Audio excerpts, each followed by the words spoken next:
This is the end of the beginning. Welcome to today's show. I highly recommend you share this with people who don't have much of a clue, because when you see these things that they want to call coincidences over and over again, sometimes a light bulb goes off in some of these zombies' heads and they realize, wow, that's really suspicious. Maybe it isn't a coincidence.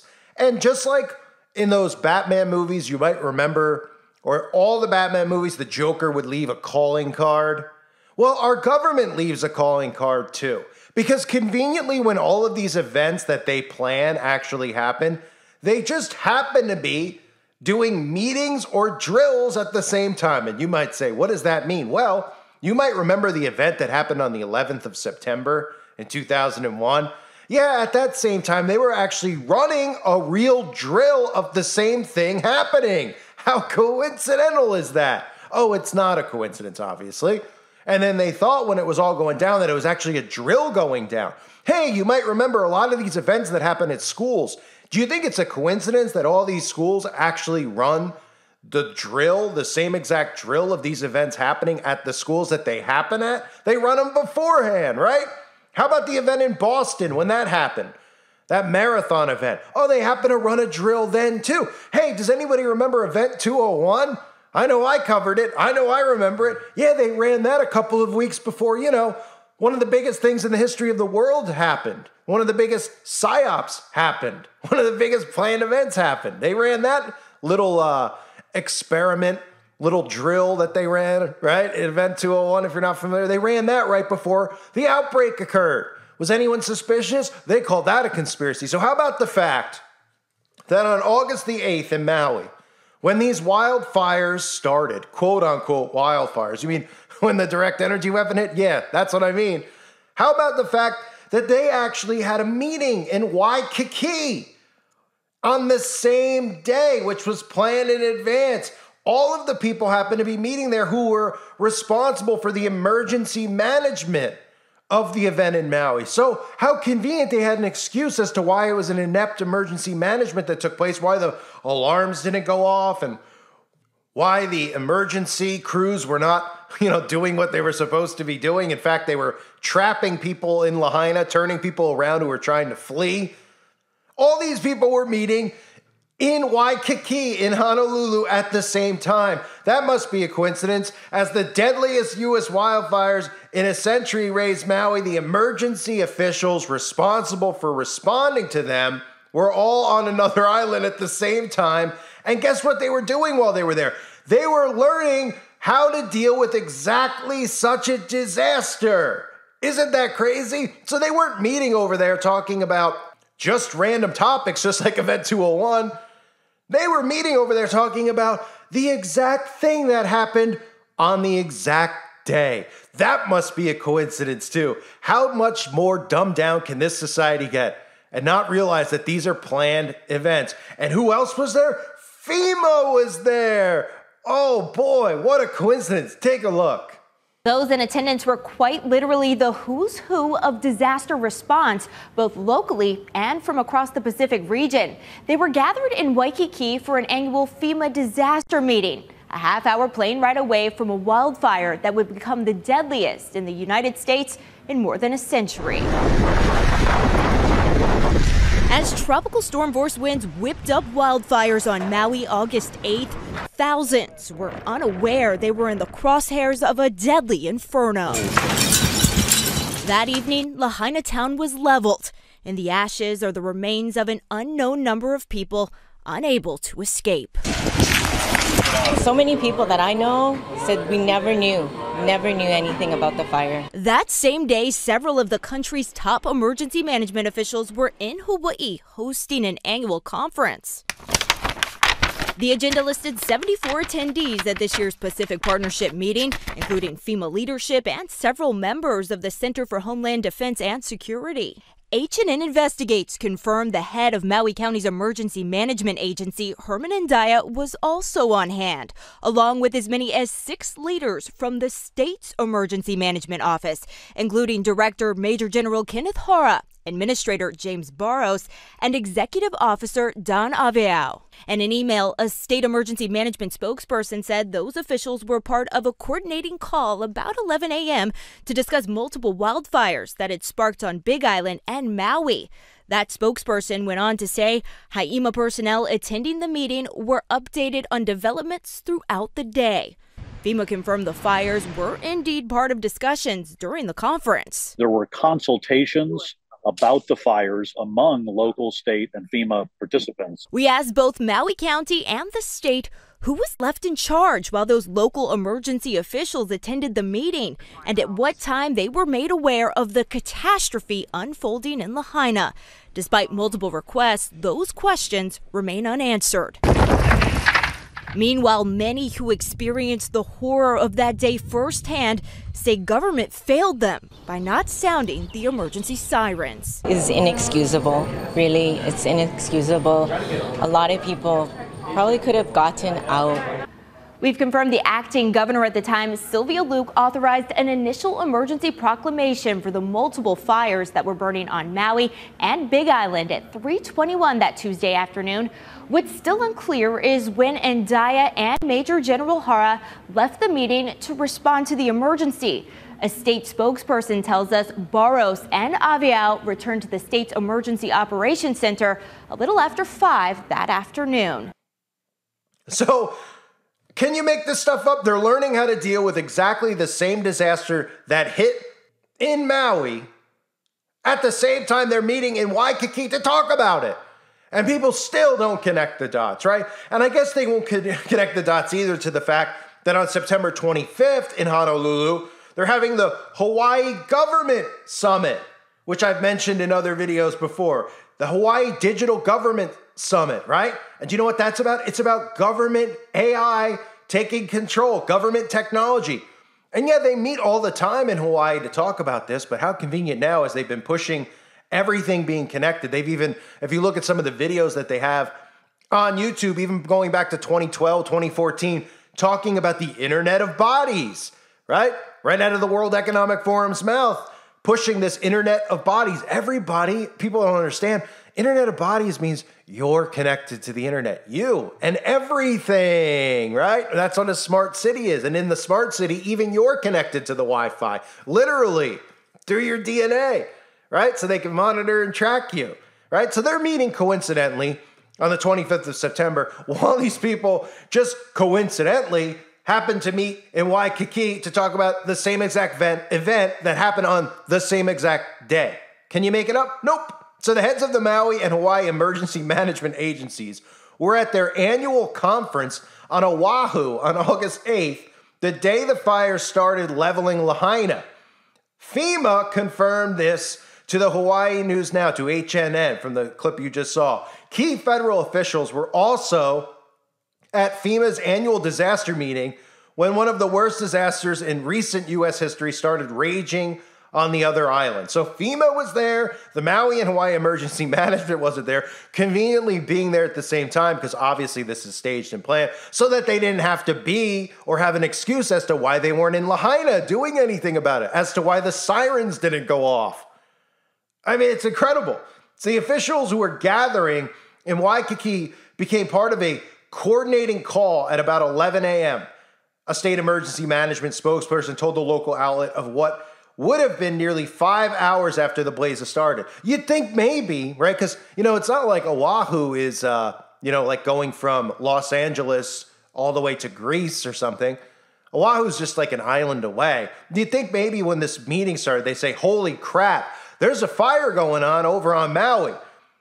We should get back over there because we're the emergency management agency. You know, this is what we do for a living. Oh, wait, we actually are the ones who are helping our government start the fires and do this stuff, and people perish and their homes perish on purpose. So, of course, we just conveniently had somewhere else to be on that day out of all the days that they could possibly plan it. And all the wildfires that have ever happened in Maui, which are like none, they happened to have a meeting that day, so they conveniently couldn't be on the island. And then 5 hours later, after they find out about it, and are updated about it, what do? They stay at the meeting. Well, of course they do, right? That's like being a firefighter in a town. Let's just say the town is called Zombieville, right? And you're a firefighter in Zombieville. And on the day of this big fire, you happen to be at a firemen's meeting in the town next to Zombieville, which was only like 5 miles away. And somebody calls in and they go, hey, there's a massive fire over in Zombieville. And the firefighter goes, oh, really? Well, I'm at a meeting over here, the next town away, 5 miles from where you are. And we're talking about just the same thing potentially ever happening in Zombieville. We're actually here meeting right now talking about the potential of a fire taking out Zombieville. Oh, really? Well, it's happening right now. Well, we're going to stay here and finish our meeting, though. But we need you here to fight the fires and to actually come in with your emergency management system to help coordinate this. Yeah, but we're meeting over here talking about what's happening there in the future. But it's happening right now, but we're going to stay. We're going to stay over here in the other town, and we're going to wait for it all to end. Then we're going to come over and say, oops, right? Because that makes sense, right? Wouldn't everybody go, why are the firefighters not here fighting the fire in Zombieville, right? Those are things that are common sense that people should obviously just say, yeah, that doesn't seem to make sense. Shouldn't they have just left the meeting in Maui? Well, of course in Waikiki, shouldn't they have left to get to Maui? Right? Well, of course they didn't leave because they knew what was going to happen. And they needed somewhere to be, so they had an excuse so they didn't look super incompetent or didn't look super obvious, even though this makes it look super obvious. But they could do this stuff and get away with it. They got away with it on the 11th of September. They've gotten away with it in the hooks of the sand and Sandy. They've gotten away with this stuff at all the drills we've seen in those places. Event 201, the Boston Marathon. Should we go on? Because we can. Because these events are always staged out in advance. And conveniently, these people are always just somewhere. Just like George Bush was down in a classroom reading a book that happened to talk about steel, right? Burning steel. I mean, come on now, right? Are we that dumb? Oh, apparently we are in this world. So they say there were consultations about the fires among local, state, and FEMA participants, according to FEMA spokesperson John Mills. Among the attendees was then Maui County Emergency Management Agency Director Herman Andaya. The key official quickly attacked further response to the disaster as well as his apparent lack of qualifications for the vital job. Well, of course he had no qualifications. Your qualifications for these jobs is that you're in a secret society, that you've gone through Freemasonry, you're either a top-level Mason or you're in another secret society. That's all you need to qualify. Just like in today's world, all you need to qualify is to claim you're the opposite gender, you automatically get hired. Automatically, on the spot. Well, in this case, this guy's got no qualifications. Nobody's concerned. They probably thought that Herman Andaya being in a different, getting him out of there might have saved his keister, but since people were in an uproar about it, he was the sacrificial lamb. It doesn't matter. Just like the guy in Las Vegas who got moved to Maui conveniently for this event, the detective or the police sergeant, this guy will get moved somewhere else. And I'm sure at the next event, we'll find him standing in the background with a similar job title that he's not qualified for, right? So he resigned a day after defending the decision not to use emergency sirens, but blaming health reasons for his exit. Of course, it was health reasons. And of course, there was a reason not to use emergency sirens, because he wasn't on the island. He was meeting about how to combat this event, even though he has no experience, and even though the event happened on the same day. Others that attended the event included Hawaii Emergency Management Agency's MAJ, General Kenneth Hara, Administrator James Barros, and Executive Don Owayu. It's unclear exactly. I mean, you can almost laugh at this stuff that people don't see it. There's obviously nothing to laugh at about the tragedy that happened there and the people's lives affected. You got to laugh at how they get away with this stuff and how in our faces it is and how stupid people are not to see it. You can only laugh at this point. Like, you have to be a complete moron not to see this stuff. And people were like, I never heard about that, the drill on the 11th of September. I never heard about the drill at the Hook or any of these other schools that conveniently have a drill right beforehand where they're like, oh, we just went through an active blank drill a few days ago. And then it happened. Oh, right. So all the actors got to do all their roles. All the people pretending to be cops or the cops themselves got to do the walkthrough so they knew exactly what to do. And they went alive with the event. How convenient. It's all really convenient, isn't it? So the Maui and Hawaii Emergency Management Agencies did not immediately respond for comment, with questions still linger about who knew what and when. Local and state officials have been slammed over the response to the fires. That's all that happens. Then everybody forgets about it. Then they do another one. Just like I covered what's going on in Louisiana, right? So with specific criticism over the lack of immediate evacuations and the island's warning sirens failing to activate, just days before resigning, Antaya defended his decision to only send out alerts via mobile devices, radio, television, and the country's opt-in resident alarm system, claiming that the warning sirens were unnecessary. Yeah, they're really unnecessary, as flames come through people's homes, annihilating their homes, annihilating their families, their pets, etc. Yeah, it wasn't needed, right? And they're probably just trying to use the excuse, of course, like, oh, we sent you a text. Like, well, what if people don't have text? A lot of elderly people are not sitting on their phones like the millennials are. Okay, I don't consider myself elderly. I'm never near a phone. Okay, or watching television, right? Wouldn't you think, like, when tornado warnings happen, they send the siren out in the whole town to make those people aware so they could shelter, right? You think they would have done that, but of course we've seen that the people who tried to evacuate, who were notified of it or did see it with their own eyes, were told to go right back in. Right, so they're telling them, imagine on the 11th of September, people running and they're like, no, go back into the building. They're like, wait, I'm running. The building's, it's on fire. And they're like, no, turn around, head in, go up the stairs. What would happen then? It's pretty similar, is it not? They're telling people to go right back in. They're not letting them leave. They're trapping them in there. Oh, and conveniently, they also were trying to buy out all their land. So you really just look at this stuff and it will drive you crazy at times. Not the fact that they're doing it at this point. I think we've all accepted the fact that these people are demons. We read about the wicked in the Bible, so we know to expect this, even though sometimes it even shocks me. But again, I always remind myself the stuff they do with kids, how can you find any of this stuff shocking? Because that's the type of stuff that's unfathomable. But what really just drives you crazy is that people are so dumb that they actually believe these people. And they think that they're good people and caring people, and they think these are all conspiracies. And of course, they never bring up the stuff with the Freemasons and the secret societies, right? Because that would help people understand how these people network and do this. They're just like, oh, and so-and-so's in on it, so-and-so. They can't fathom how all these people would be in on it. Then you start looking at, all the Ivy League schools and all the people that are put in these positions that are all parts of secret societies, of Skull and Bones. We all know the story, right? And then you can wonder, you hear the guy, they're like, how did this idiot get the job in Maui? He had no experience and he did a horrible job and then he resigned for health reasons.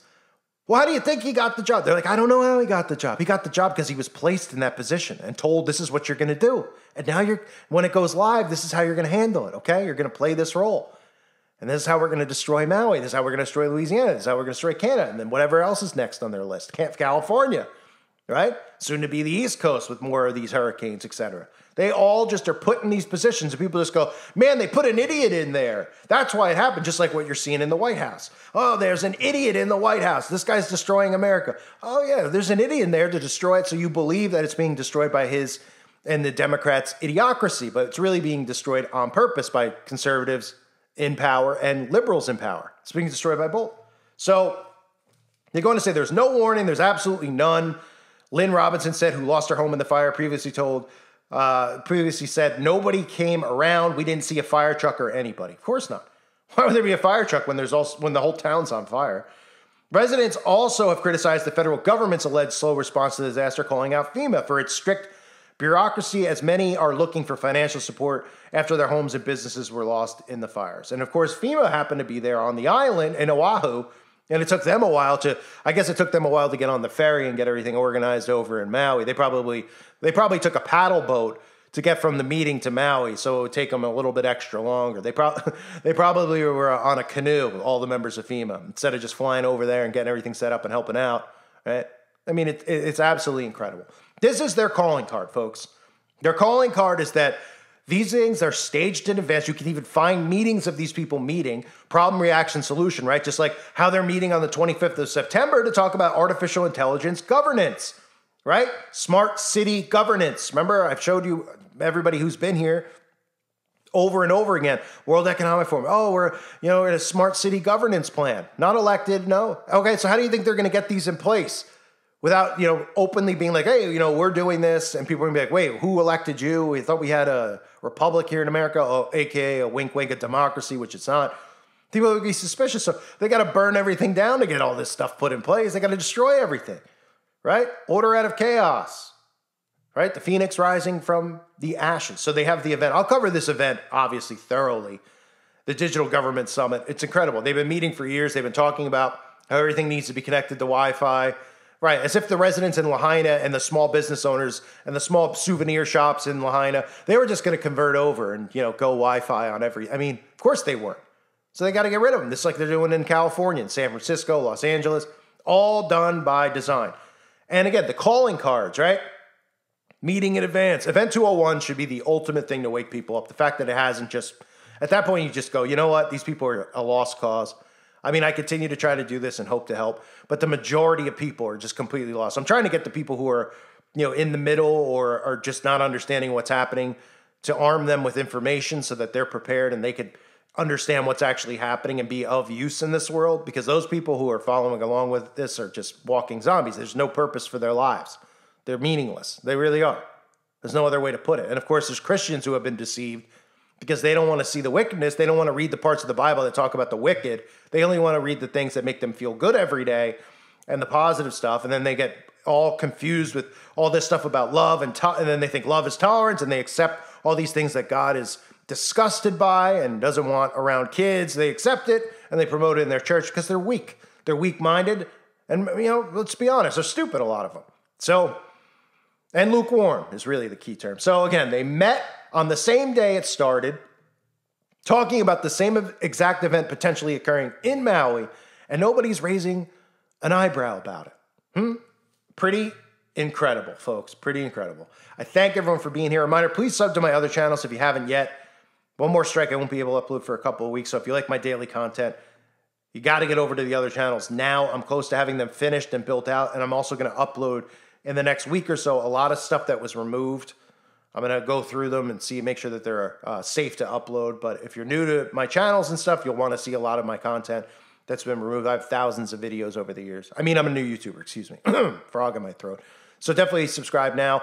Reminder, join the website, uprisingrevival.com. If you haven't, at the very least, go over there and sign up for free videos. That way you're on the email list. You'll get notified of my videos. You'll get notified of where I'm uploading, what happened to me. I've lost hundreds of thousands of people, pretty much close to 1 million.